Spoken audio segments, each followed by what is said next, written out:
Aujourd'hui, en fait, on a tout à réapprendre.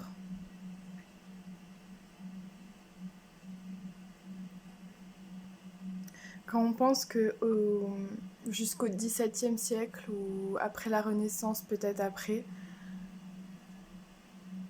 pratiquement tout le monde héritait de ses parents, de ses grands-parents, de manière naturelle, ce qu'on appelle aujourd'hui le jardinage. Le jardinage qu'on emploie aujourd'hui comme un terme désignant un loisir, ce qui était autrefois et ce qui est normalement, ce qui est ce que j'appellerais plutôt de l'autosuffisance alimentaire, voire de la permaculture. Et quand on réalise que tous ces héritages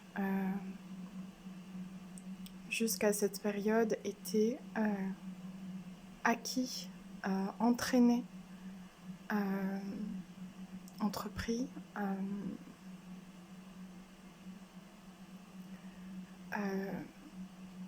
expérimentés, que tous ces savoirs étaient enseignés des pères aux fils, des mères aux filles, des parents aux enfants, et ce qu'on pourrait aussi parler d'herboristerie, donc de la science des plantes, ce qui va ensemble au final.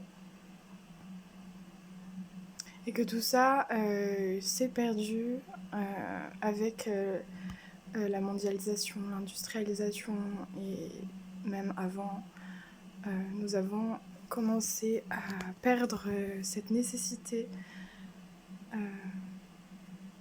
d'enseigner ce qui est une base en fait.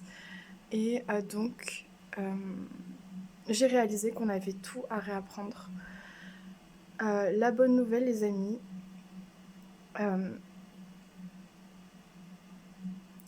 c'est qu'on peut retrouver cet état.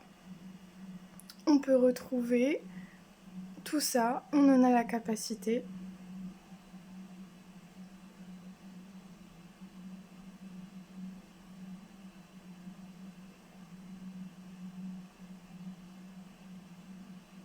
Nous pouvons retrouver les connaissances, compétences que nous avions. Voilà. Et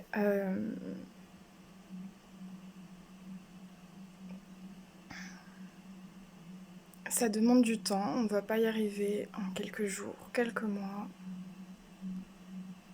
De réapprendre ce qui a été perdu, ça peut prendre des années, beaucoup d'échecs, un réentraînement, et c'est la bonne nouvelle, c'est qu'on peut le faire, et tous ensemble, c'est mieux.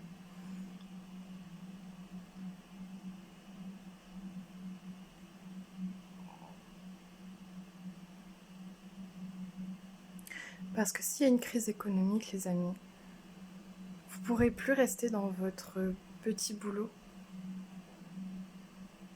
dans votre petite vie, tranquille. S'il y a une crise, on est tous concernés et on est tous les pieds dedans. Alors, le mieux, c'est d'être préparé.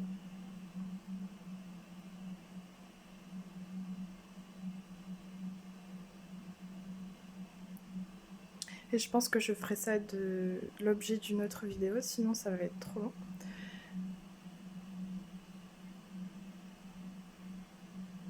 Donc voilà.